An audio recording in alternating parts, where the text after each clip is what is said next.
Andrés Apolinar, soy residente de neurocirugía y el tema que traigo hoy es fracturas de base de cráneo anterior, el enfoque para la parte endoscópica y la craneotomía.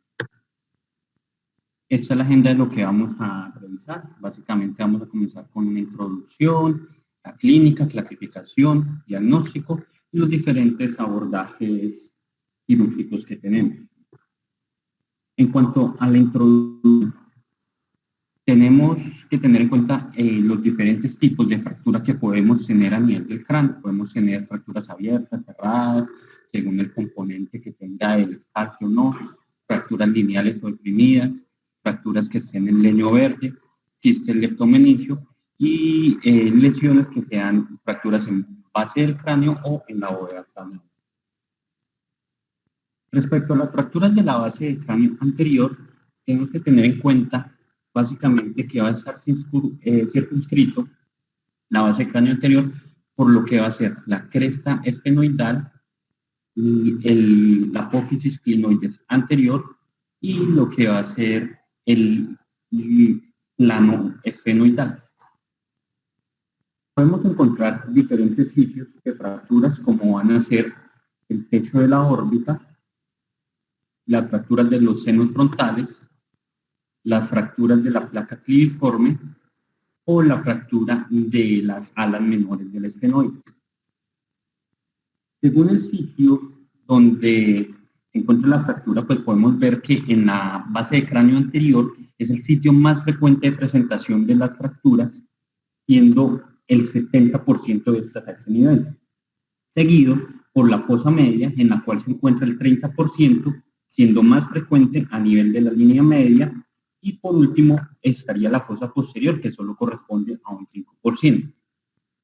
Estas fracturas de la base del cráneo se encuentran con una incidencia del 4% en los pacientes que tienen un trauma craneoencefálico y un 21% de las fracturas de los pacientes que acuden con una fractura en otro nivel del cráneo.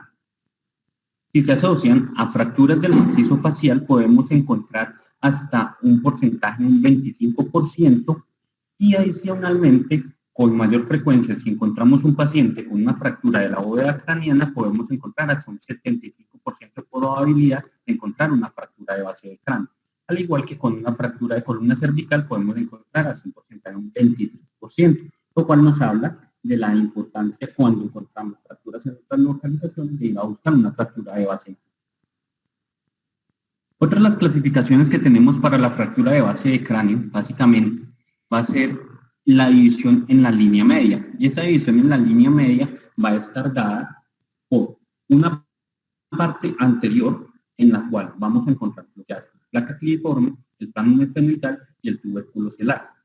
En la parte media, que vamos a encontrar lo que va a ser la silla turca y el dorso celar, y en la parte posterior que encontraríamos lo que sería el. Ahora, en cuanto a la clínica y clasificación, esto es lo que ya conocemos desde antes. Básicamente el paciente puede presentarse con los ojos de mapache, con rinoliquia, ceguera, anosmia, y puede, por la localización de las fracturas, tener algunas lesiones de pares craneanos, como por decir, la lesión de, cuando existe una lesión de la placa cliviforme, podemos tener una lesión del nervio olfatorio, también podemos tener, al haber una lesión del ala del esfenoide, podemos tener una lesión del nervio óptico o de los oculomotores. También podemos tener una lesión de la rama oftálmica del trigémino, que nos daría pues la clínica de la parte neurológica. Dentro de los signos más importantes que tenemos se encuentra la rinoliquia. Esa rinoliquia la podemos encontrar hasta en 2% de todos los pacientes que presentan un trauma craneoencefálico, encontrándose con un porcentaje del 30% de los pacientes que tengan una fractura de base de cráneo y manifestándose en el 80% de los pacientes en las primeras 48 horas, siendo de forma oculta en el 10% de los pacientes, mostrándose como un cuadro de meningitis. La clasificación podemos clasificarlo desde 1 a 4. En la clasificación tipo 1 va a ser aquella fractura que va por la placa cliviforme. La fractura tipo 2 va a ser aquella que compromete tanto el seno frontal como el seno etmoidal, y la fractura tipo 3 va a ser aquella que va por la parte lateral de la órbita, comprometiendo lo que va a ser el seno frontal. Existe una clasificación tipo 4 en la cual se acompaña de diferentes trazos de fracturas de eso. O sea, podemos tener una B o un A con un C o un B con un C. En el diagnóstico, básicamente lo que nos va a orientar el diagnóstico va a ser la tomografía. Podemos usar una tomografía de cortes finos que también nos va a ayudar a orientar el sitio donde se encuentre, donde se puede encontrar una fístula del líquido cefalorraquídeo, y otras modalidades especiales que podemos utilizar. Vamos a encontrar lo que hace la resonancia, en caso de que queramos valorar el parénquima cerebral, la angiografía cerebral, que nos va a orientar principalmente en los pacientes en los cuales tengamos lesiones que vayan por todo el trayecto vascular. Hoy podemos también optar por la cisternografía en el caso de pacientes que tengan una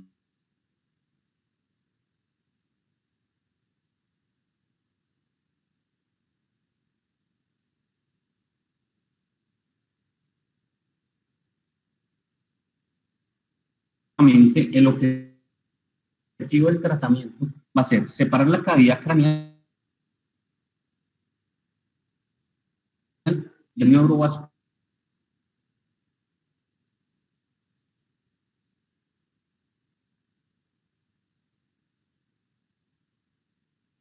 y ocular. Un manejo conservador para orientar en los pacientes que tengan un desplazamiento mínimo o que no tengan desplazamiento, que no se asocien a un déficit neurológico y que no tengan signos de laceración de la dura madre o signos de una lesión con efecto de masa.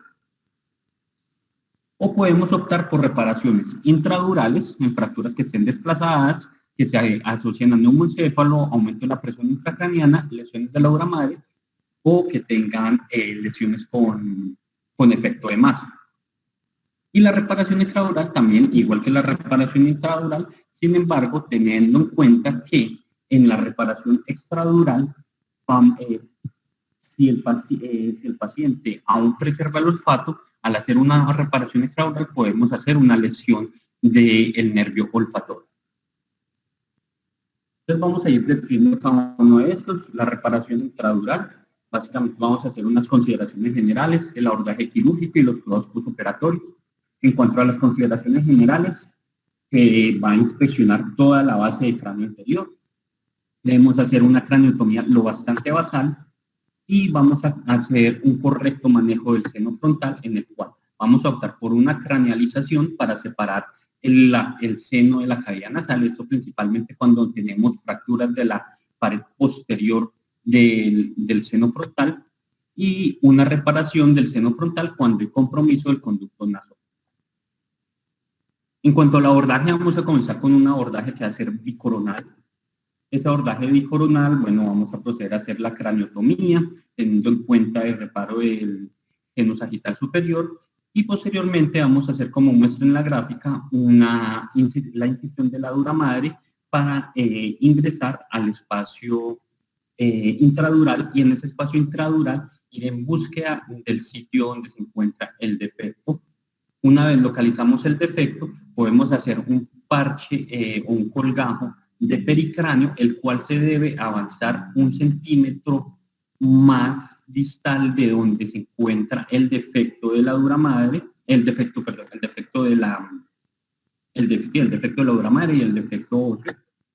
Y podemos usar, algunos autores consideran el uso de sellantes de fibrina para fijar mejor esa dura madre ahí. Sin embargo, también se debe realizar, tratar de realizar una sutura de este parche de pericráneo a la dura madre para que no se nos vaya a mover del sitio donde está el defecto. Luego de eso, vamos a hacer un reparo de esa dura madre, de ese pericráneo, en el sitio en donde incidimos la dura madre, y ya procederíamos podemos utilizar de foam o alguno de esos productos para hacer un mejor sello de del sitio donde hicimos la apertura de la dura madre, y ya por último reposicionar el hueso, que al reposicionar el hueso caer en cuenta en realizar unos puntos de Andy para poder hacer un reparo de la dura y que no nos quede retraída, y ya finalmente la posición del hueso colocando los tornillos y la fijación. Los cuidados postoperatorios básicamente hacen la vigilancia del desarrollo de fístula de líquido cefalorraquídeo, el control radiológico según la evolución del paciente y el control postquirúrgico a las 2 semanas. En cuanto a la reparación extradural, es muy similar, sin embargo, vamos a tener algunas consideraciones especiales. Entonces, en cuanto a las consideraciones generales, tenemos las mismas de la anterior. El abordaje va a ser muy similar, sin embargo, como en esta no vamos a incidir la dura madre, sino que vamos a hacer, a despegar la dura madre de la base de cráneo anterior, tenemos que tener en cuenta que tenemos los nervios olfatorios, pues las cintillas olfatorias con el bulbo olfatorio y las arterias endoidales anteriores y posteriores, lo cual nos dice que debemos hacer una disección de esa parte desde lateral hacia medial y teniendo en cuenta siempre el sangrado que se nos puede presentar por desgarro de alguna de estas arterias. Ya posteriormente vamos a levantar lo que hace el lóbulo frontal, y la ventaja de esta reparación extradural es que podemos hacer la esquirlectomía de los pedazos óseos de la fractura que se encuentre, o en casos de que encontremos que se encuentre muy con algunos defectos en esta parte del cráneo, podemos proceder a hacer un fresado de este hueso para quitar esas rugosidades adicionales que se encuentren y que nos pueden generar una nueva lesión de la dura madre. Ya por último vamos a colocar el parche del pericráneo, y una vez colocado el parche del pericráneo con las mismas consideraciones de 1 centímetro, fijarlo a la dura madre, tanto en el punto distal como en el punto proximal cerca donde hicimos la craniotomía, y ya por último la reposición de lo que va a ser el rodete óseo. Ahora, para la reparación endoscópica de la fístula del líquido cefalorraquídeo, ya tenemos que tener en cuenta que esa nos va a ayudar a irnos por toda la clasificación que hemos visto de la parte la parte medial, desde el seno frontal hasta lo que hace el clivus. Entonces, la reparación endoscópica podemos, pues vamos a ingresar a través de la nariz con el lente endoscópico, y podemos ir desde el seno frontal, la placa criforme, el plan mesqueno, tubérculo celular, a la silla turca, o incluso podemos ir más atrás hasta el clivus. En este caso, como estamos hablando de base de cráneo anterior, nos enfocaríamos desde lo que hace el seno frontal hasta el tubérculo celular, teniendo en cuenta que la parte del seno frontal, los autores consideran que se requiere un abordaje un poco más complejo y una técnica más pulida de la persona que va a realizar el manejo, y asimismo el uso de endoscopios flexibles, por lo cual se ha limitado más desde la placa criforme hasta el tubérculo celular para el caso de la base de cráneo anterior. Los elementos que vamos a utilizar básicamente va a ser un lente endoscopio que puede ser de 0 grados o de 30 grados. Algunos autores consideran el uso de fluoresceína sódica al 0.5%, 1 mililitro. Y vamos a ir a posicionar a nuestro paciente. La posición de nuestro paciente va a depender según el sitio al que queramos ingresar. Como les había mencionado, según si queremos ingresar a la parte de la placa criforme, pues tenemos que hacer una hiperextensión mayor del paciente. Si queremos entrar hacia el tubérculo celular, que necesitaríamos una posición más de inflexión. Y ya vamos a entrar a lo que va a ser la parte de la nariz. Entonces, aquí les muestro cómo sería la relación más o menos del ángulo que podemos tener desde lo que hace la placa criforme hasta lo que va a ser el clivus, cómo tenemos que posicionar nuestro endoscopio, teniendo en cuenta que la referencia para llegar a la placa criforme es tomar el endoscopio en sentido paralelo a el tabique nasal. Aquí les muestro básicamente con esta pieza anatómica los sitios a los que podemos ingresar. Entonces, tendríamos básicamente por esta parte el seno frontal. Aquí encontraríamos la placa cribriforme. En esa placa cribriforme, aquí en la parte de atrás, el tubérculo celar, la silla turca, el dorso celar y el plano esfenoidal, el tubérculo celar, la silla turca, el dorso celar y el clivus. Entonces, desde la parte ósea, lo que vamos a encontrar básicamente al ingresar a la nariz, vamos a ver por esta parte inferior la coana inferior, el cornete inferior, y aquí en esta parte el cornete medio. Por la parte media pues encontraríamos el tabique nasal, que al colocarlo con la mucosa, entonces básicamente vamos a encontrar por esta parte el cornete inferior, cornete medio y el tabique nasal. Esto nos va a ir orientando y entonces si nos vamos hacia superior podríamos encontrar, como tenemos aquí como referencia que hayamos tomado, cornete inferior, cornete medio, encontraríamos por esta parte la placa cribriforme, detrás de la placa cribriforme que encontraríamos el plano esfenoidal, luego el plano esfenoidal encontraríamos lo que va a ser el tubérculo celar y más atrás encontraríamos la silla. Ese es otro preparado anatómico, entonces en el que veríamos lo mismo la placa cribriforme, después de esta el plano esfenoidal, el tubérculo celar y lo que hace la silla. Entonces para el abordaje a la placa cribriforme, entonces en esta localización que tenemos marcado aquí en amarillo, básicamente esa nos va a, lo que nos va a orientar un poco el sitio de la lesión o el sitio donde se encuentra la placa cribriforme va a ser por medio de las arterias etmoidales anteriores. Aquí vemos lo que encontraríamos a ese nivel si realizaríamos un retiro de toda esa placa cribriforme, entonces encontraríamos hacia lateral, aquí en esta parte, lo que sería el bulbo olfatorio, la cintilla olfatoria, y aquí en esta parte inferior encontraríamos el giro recto. Aquí vemos en esta otra imagen, un poco más entendible, entonces vemos lo que va a ser el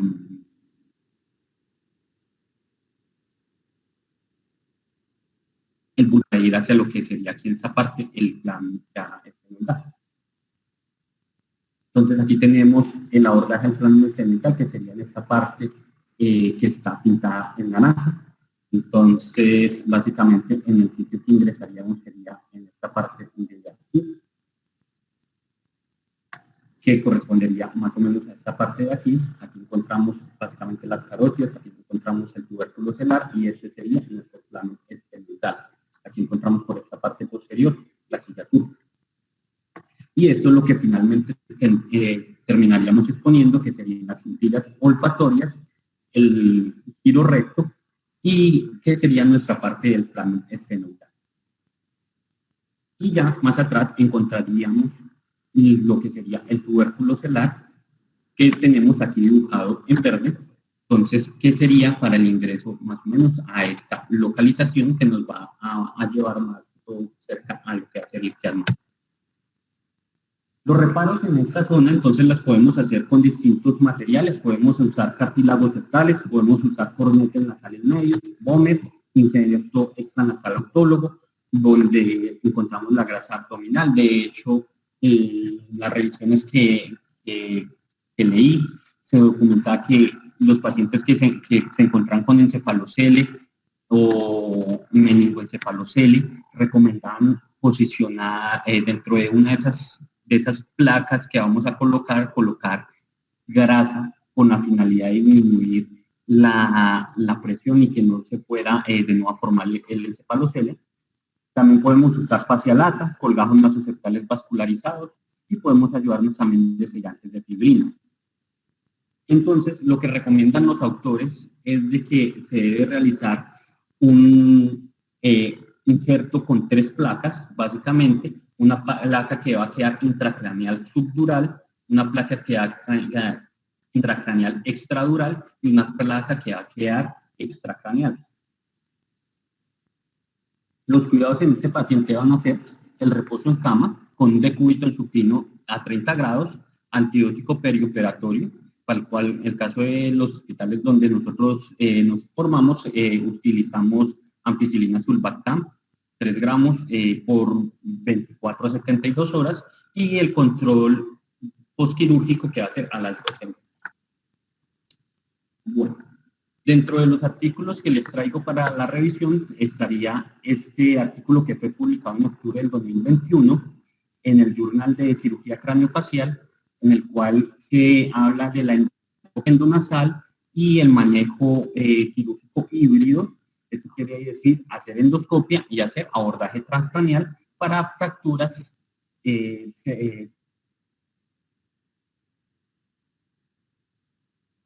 causaban con fístula y cefalorraquídeo. Ellos tomaron en total 17 pacientes entre el 2016 y el 2019, los cuales se dieron para tratamiento endoscópico, tratamiento híbrido. El tratamiento endoscópico fueron 13 pacientes, que fue el mayor porcentaje, 76%, y la edad media a la que se operaron, que tenían estos pacientes, era de 46 años, donde la causa más frecuente por la cual tuvieron el trauma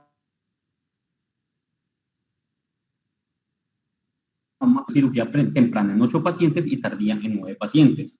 Los sitios más frecuentes de fístula fueron las celdillas etmoidales o la unión frontoetmoidal, los cuales nos habla que podían ser fácilmente abordadas desde un abordaje endoscópico, y la estancia media de los pacientes fue 23.7 días.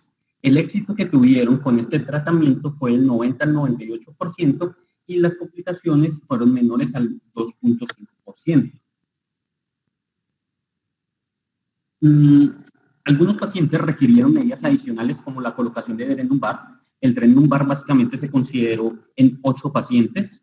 4 de ellos era porque tenían una fístula que persistía a pesar de 3 días de manejo conservador.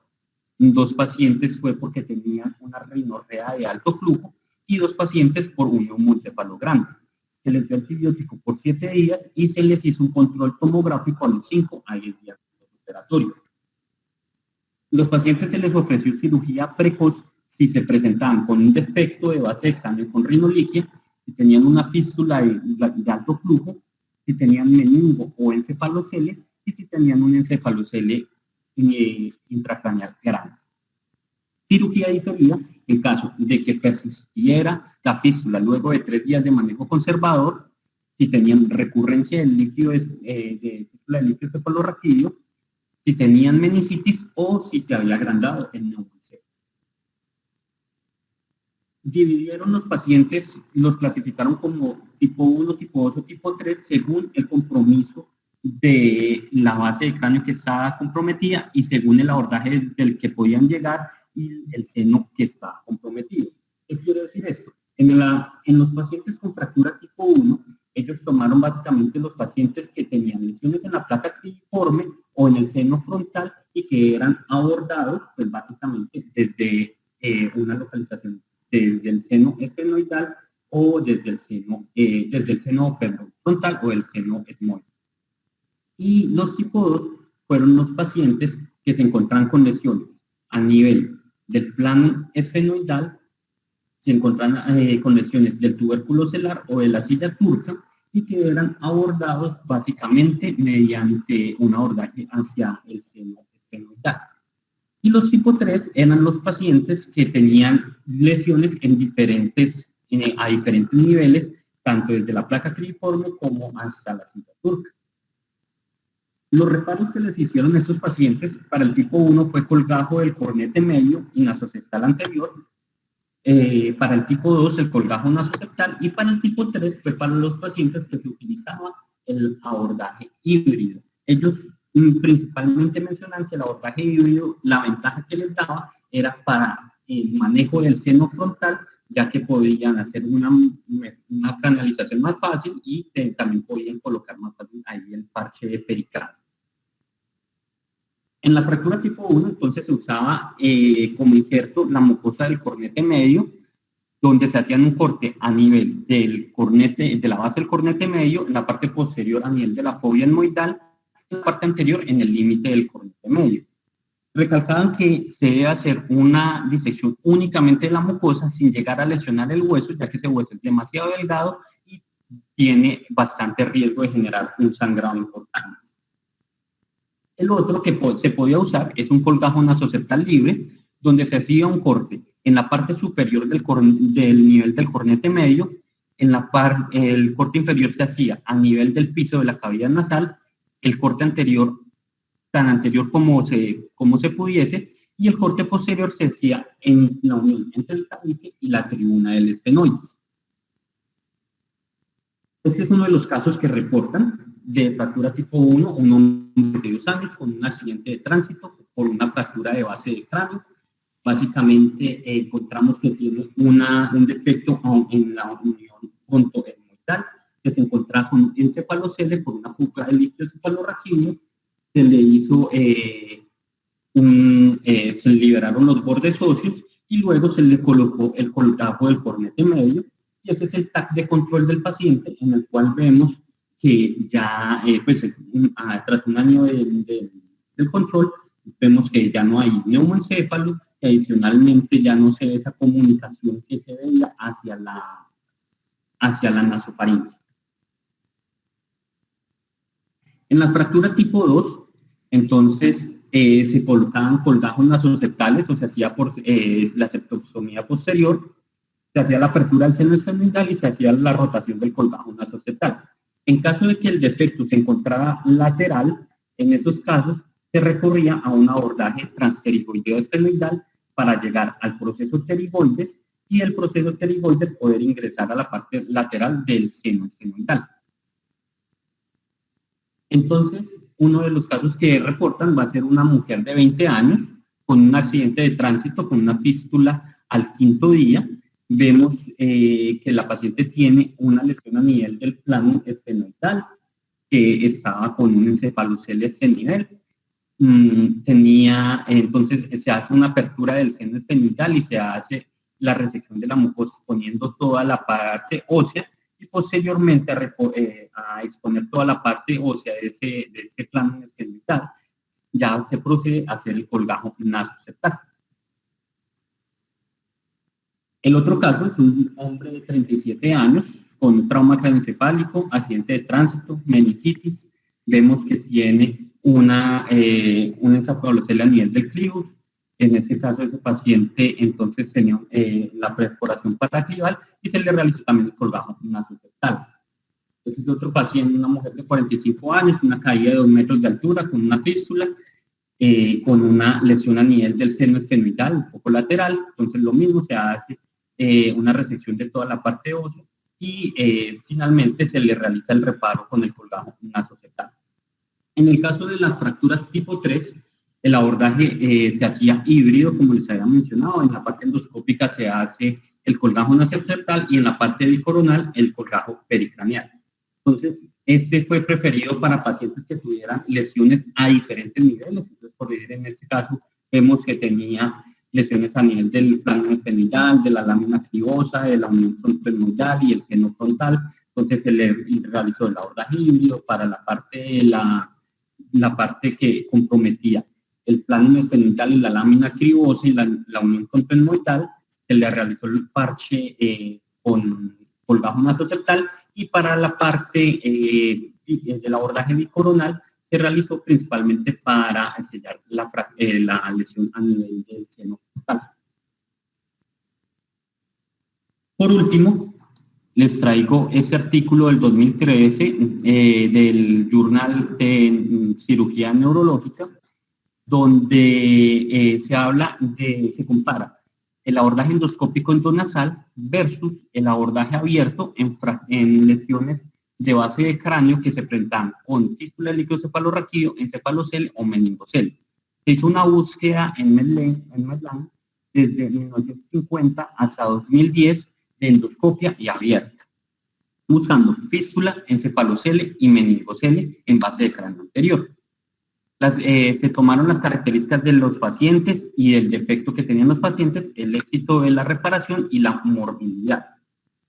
En total fueron 71 estudios con 1.178 pacientes. Sin embargo, los autores recalcan, y es una de las cosas que se encuentran, únicamente se encuentran reportes de series de casos o reportes de casos de estos tipos de abordajes comparando endoscopia versus abordaje quirúrgico. Entonces la evidencia realmente es muy pobre. De hecho, ellos documentan que el nivel de evidencia para el artículo que realizaron sería un nivel 3. En el abordaje endoscópico, entonces consideró el transesfenoidal, ya fuera sublabial o endonasal, y la cirugía abierta podía ser transfacial, transcraneal, subcraneal o transendosal. Bueno, las características de los pacientes, básicamente, los pacientes para la cirugía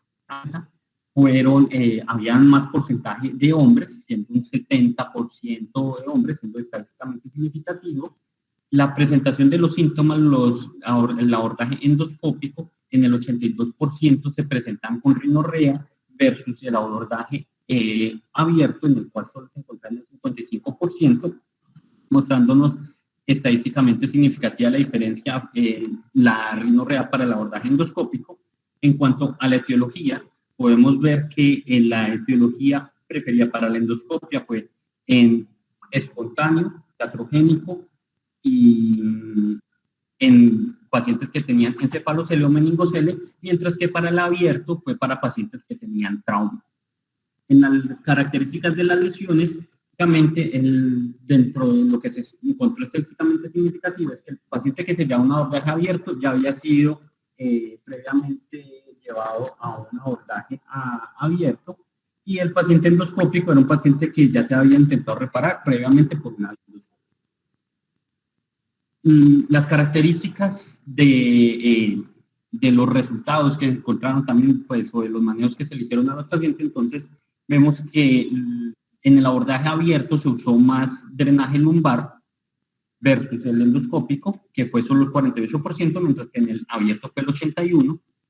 En cuanto a las complicaciones, ellos sí recalcan que eso fue lo que les mostró como una evidencia mayor, que las complicaciones son mayores en el abordaje abierto en cuanto a meningitis, abscesos, sepsis y mortalidad perioperatoria. Entonces, aquí vemos que el reparo por vía, ya sea abierta o endoscópica, es similar para ambos casos, y que la tasa de fracaso para el abordaje endoscópico y abierto también es similar. Pero las complicaciones sí nos muestran una diferencia estadística que va a ser en la meningitis, en el absceso, en la sepsis y en la mortalidad perioperatoria. Vemos que todas las que nos dieron significativas en contra del abordaje abierto. También documentan que con el pasar de los años se ha vuelto más frecuente el uso de manejo endoscópico. Entonces vemos cómo entre 1995 y 1999 se encontraron más o menos unos 110, 120 casos, mientras que para 2005 a 2010 ya se encontraban más o menos reportados unos 420 casos de pacientes manejados por vía endoscópica.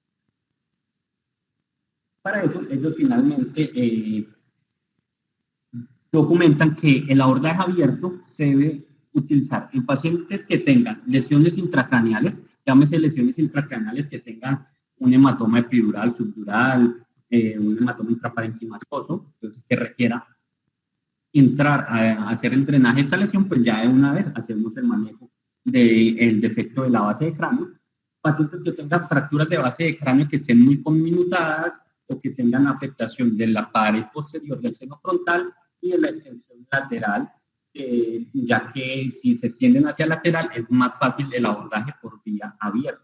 En cuanto a la hidrocefalia, hay que tener en cuenta, pues ellos decían que en endoscopia, cuando el paciente se lo lleva en endoscopia y tiene hidrocefalia, se tiene mayor riesgo de que se le dañe ese reparo que se le hizo. Sin embargo, se puede optar por usar un dren lumbar y con eso también puede llevar a esos pacientes que tienen hidrocefalia a hacer el reparo por vía endoscopia. En las otras indicaciones para el endoscópico que se prefieren van a ser cuando el paciente tiene meningocele, encefalocele o meningoencefalocele, ya que le va a mostrar una tasa de éxito que se ha encontrado en los pediátricos del 100% y en los adultos del 93%. Pacientes que tengan lesiones del receso lateral, hay que tener en cuenta que tenemos que hacer un abordaje más amplio que hacer el abordaje transpterigoideo, y pacientes que también se van a preferir para la abordaje endoscópico van a ser aquellos que tienen varios sitios o varias localizaciones de fístula. Entonces ellos concluyen que el abordaje endoscópico endonasal es una técnica segura y eficaz para la reparación de encefalocele, meningoencefalocele y fugas de líquido cefalorraquídeo, que la endoscopia tiene una menor tasa de complicaciones y que tenemos una limitante que todavía no hay bastantes estudios que nos hablen sobre, que nos comparen estas dos técnicas como tal. Muchas gracias, eso era lo que les traía para hoy. Andrés, es una excelente revisión. Yo quiero hacer solamente dos comentarios. El primero es que yo creo que extraoral no tiene ninguna indicación porque el sangrado es mucho, la lesión de los nervios olfatorios es evidente y la reparación tiene más fallas, mientras que subdural es supremamente más fácil, el sangrado es menor y uno respeta los nervios ópticos, no se necesita colocar fibrina sintética y tampoco hay necesidad de hacer un cierre hermético de la dura, pues la plastia queda sobre la dura madre, entonces por gravedad el cerebro hace un sellado más eficiente de la lesión. Con respecto a la vía endoscópica, a mí me parece que, yo no sé si es por falta de experiencia entre nosotros, pero me parece que todavía falla bastante y cuando ofrecemos una endoscopia al paciente siempre le tenemos que decir que como segunda posibilidad el paciente probablemente requiera una vía transcraneana abierta, aunque sé que lo que dijiste que tiene un éxito hasta del 95% si no estoy mal. Pero yo creo que por ahora vale la pena advertirle al paciente que es probable que necesita una segunda intervención. Doctor Cady, adelante.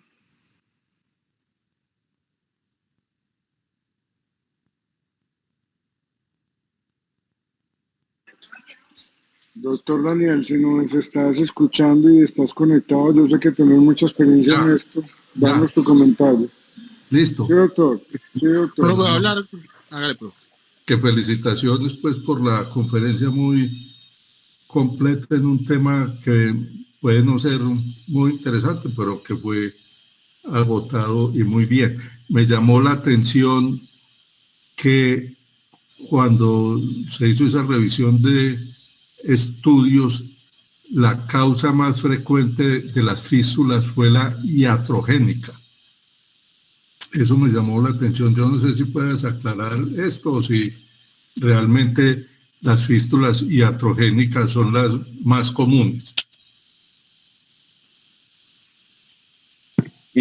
Profe, no, específicamente se mencionaba eso así en la revisión, pero no decían si como tal compararon si era lo más frecuente o lo menos frecuente, sino únicamente lo mencionaban ahí.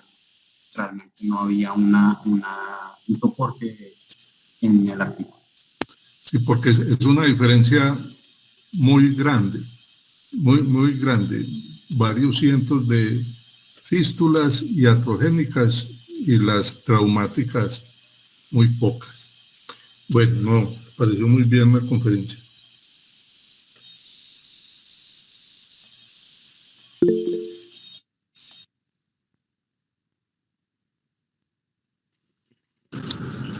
Listo. Andrés. Buenos días, profe, ¿cómo está? Hola, Andrés. Andrés, no, muy buena revisión, hermano. Excelente revisión de la literatura y muy buena la exposición.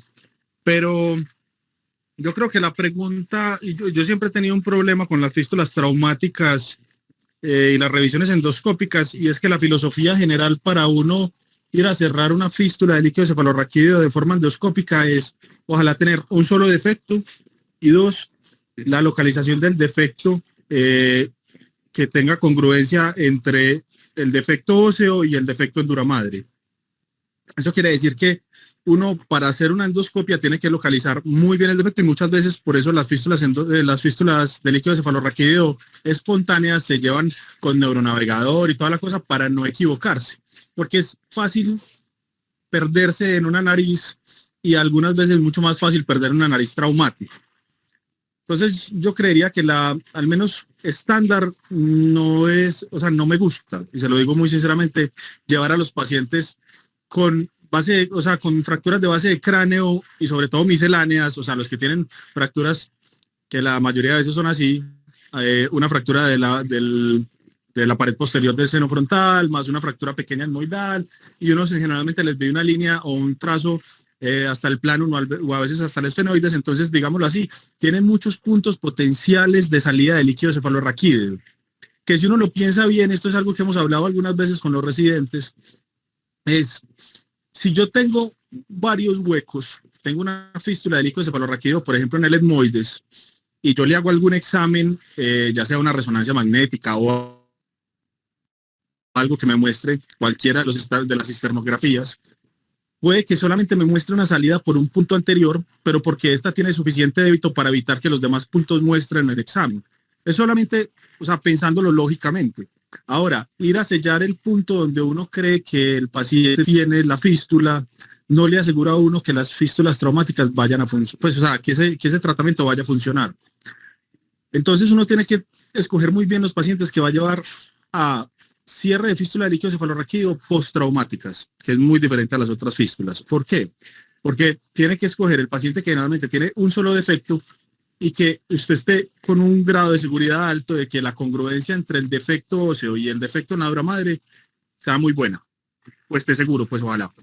Entonces yo diría que lo estándar es que los pacientes que tienen fracturas de base de cráneo misceláneas, o sea, o varias fracturas en base de cráneo deben ser llevados a una exploración frontovasal y totalmente de acuerdo con lo que dijo el profe Nacho. Esos pacientes deben ser explorados intraduralmente cuidando muy bien los olfatorios. Yo creo que es una terapia pues, que está a prueba pues que ha probado con el tiempo. O sea, no es una terapia que tenga muchas complicaciones y está bien hecha. Entonces yo creo que uno cambiar una terapia que ha persistido en el tiempo tiene que tener una muy buena evidencia para ello. No sé qué opinan los otros participantes. Daniel, completamente de acuerdo. ¿Qué fallas has tenido en endoscopia para fístula? ¿Qué porcentaje en tu caso personal? Profe, la verdad, como le digo, yo trato de no hacer endoscopias en fístulas traumáticas agudas, porque lo que le dije anteriormente, trato de que cuando tienen más de un defecto, lo hago por arriba. Ahora, los pacientes que llegan con fístulas muy tardías, es decir, que han pasado meses o años y tienen una fístula persistente que de pronto no la vimos en hospitalización, y hay un defecto muy claro, esos pacientes la endoscopia está muy bien indicada y no falla tanto. Pero en agudas, profe, no le sé ni siquiera la casuística porque no tiendo a hacerlas. Trato de no hacerlas. Trato de llevarlos a exploración frontovasal. Gracias, Dani. Doctor Zorro, adelante. Buenos días. No, muy buena la conferencia. De acuerdo con todo lo que han dicho. Lo único que yo he cambiado, cuando nosotros éramos residentes hace algunos años, esas fracturas de seno frontal y las fracturas frontales, yo no sé por qué las pasábamos como urgencia, era una cosa que hoy en día pues no hacemos y no hago, pero en ese entonces pasábamos esas fracturas frontales como urgencias y pues realmente no le veo la indicación al no ser que tenga un hematoma. Y totalmente de acuerdo con todo lo que han dicho. Lo único que yo he visto en mi experiencia para fístulas es, yo no utilizo ningún medio sintético, ni duramadre sintética, ni ningún tisil, ni nada para el cráneo en ninguna circunstancia, porque realmente lo que yo he visto es que ahí le va mejor al paciente si uno tiene se toma el tiempo, toma una fascia lata del muslo, toma grasa del abdomen y toma fascia y deja sellado al paciente, le va mucho mejor que con los medios sintéticos, y esa ha sido mi experiencia cuando opero tumores de hipófisis, cuando hago estas fístulas traumáticas, que cuando veo que otros colegas gastan tisil, gastan duramadres sintéticas, veo que hay más chance de infección y más chance de perpetuar la fístula. Ese era mi comentario. Gracias. Gracias, doctor Zorro. Le comento que por los años 1994, por ahí hasta el 2000, la exploración frontovasal era la cirugía más común del Hospital San Vicente de Paúl. Y lo que usted dice, cometíamos el error de que un paciente con una fractura de la pared posterior del seno frontal lo llevábamos a cirugía inclusive por la noche, haciendo unos desbarates gigantes y lesionando ambos nervios olfatorios. Y como le digo, fue la cirugía más común, inclusive más común que los hematomas. Entonces ahí yo creo que estábamos muy equivocados y ahora pues hacemos yo creo que las cosas con más cordura, operamos el paciente cuando persiste con fístula, cuando tiene un defecto realmente muy grande que produzca un encefalocele o una lesión evidente que requiera cirugía, y generalmente esperamos una semana o 15 días a que el cerebro se desematice. Bueno, ¿alguien más tiene algún comentario? Hola Nachito, buenos días a todos. Yo Hola, sí quería hacer como el aporte de la revisión endoscópica después de la exploración frontovasal. O sea, digamos que lo que vos decís es cierto, hasta cierto punto uno tiene más fallas si opera más pacientes por endoscopia, pero sobre todo es por no elegir bien el paciente. Como dice Dani, las fístulas casi todas de manejo transcraneal, porque es muy raro uno ver un paciente con una fístula y una fracturita pequeña, ¿cierto? Realmente son fracturas extensas que comprometen el frontal, el etmoides, el plano esfenoidal, y pues así lo hacemos. Por eso, digamos, yo creo que no tenemos mucha experiencia, Nacho, en endoscopia en fracturas traumáticas. Pero al revés, en cambio, sí se pasan por alto algunas fracturas posteriores, ¿cierto? O sea, de la silla, del clivus, que falla la exploración frontovasal. Y esas necesitan después la endoscopia. Entonces, yo pienso que todo parte de escoger bien la técnica para cada caso. Creo que ahí es donde está la clave. ¿Qué es lo que necesita realmente el paciente para que le vaya mejor? No se trata de hacer solo endoscopia o solo exploración frontovasal, sino dónde está el defecto, dónde usted cree que está el defecto, y cómo cree usted que lo puede solucionar de manera definitiva. Entonces, tampoco, digamos, descartar la endoscopia en esas fístulas, sino que hay pacientes que necesitan incluso las dos, como mostró Andrés en el artículo, ¿cierto? Normalmente no lo hacemos como el artículo que de ingreso van a técnica híbrida, sino que lo que hacemos es que se indica la exploración frontovasal. Y a veces falla y toca volver a estudiar el paciente, es que tiene un defecto muy posterior, no cubierto en la cirugía transcraneana, entonces toca hacerle la endoscopia. O viceversa, uno que pensábamos que tenía un defecto etmoidal pequeño, que son muy buenos para endoscopia, y resulta que en el posoperatorio quedó con fístula, y ya vemos que también tiene un defecto mucho más anterior, que es muy difícil corregir por vía endoscópica. Entonces, es tratar de enfocar bien al paciente para ofrecerle la mejor opción, y ojalá que no necesite sino una intervención. Eso es como el enfoque de las fístulas traumáticas. Gracias, Pacho. Y Pacho, ¿vos tenés experiencia en fístulas laterales o no? Sí, las por laterales. Por endoscopia. No, por endoscopia no. Las laterales a mí me gusta hacer las transcraneales. Creo que hacer el abordaje trasteroideo es mucho más demorado que hacer un abordaje por fosa media. Las laterales son más frecuentes, las no traumáticas, o sea, las del agujero de Stenberg, y ahí digamos que me ha ido muy bien con la vía transcraneal por el tiempo, por las complicaciones, por el sangrado, por todo. Es una cirugía para mí fácil, rápida, también intradural. O sea, es como hacer la exploración frontovasal, pero ya no frontal, sino por la fosa media. Y el porcentaje de oclusión es demasiado bueno. Entonces, creo que en mi concepto hacerla transnasal o trasteroidea es mucho más demorado. Entonces, creo que siempre lo más sencillo, lo más simple es lo mejor. Y si uno tiene pues buenos resultados, creo que hay que seguir haciéndola así. Yo sé que Dani prefiere hacerla endoscópica, son gustos, cualquiera de las dos, digamos, sirve, pero yo me casé con la transcraneal.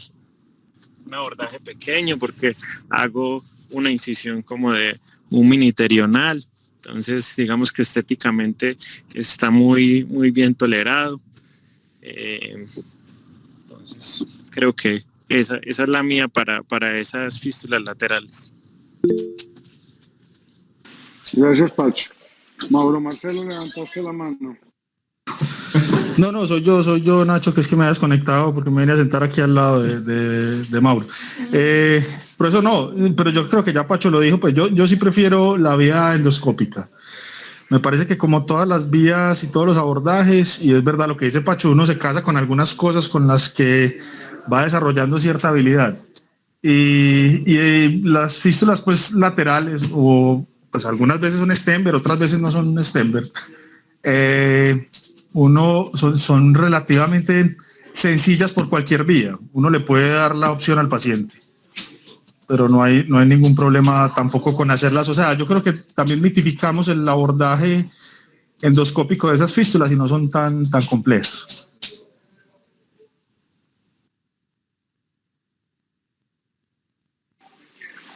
Muchas gracias. Bueno, ¿hay algún otro comentario? Doctor Ignacio, el último comentario. Hola, doctor Orozco. Mire, se me olvidaba, hace algún tiempo esto era exclusividad le hablo en Bogotá, era exclusividad y manejo de neurocirugía, porque nosotros lo hacíamos de noche, lo hacíamos en el turno de domingo y era un manejo exclusivo del neurocirujano. En Bogotá, lo que nosotros hemos visto, muchas veces el servicio de urgencias llama primero a otorrino, llama primero a cirugía maxilofacial y yo pienso que es una patología bien compleja, es una patología difícil y yo creo que sigue siendo un terreno de neurocirugía. Estos pacientes cuando no son bien operados, todos los hemos visto 5 o 10 años después con encefaloceles, con abscesos, con meningitis.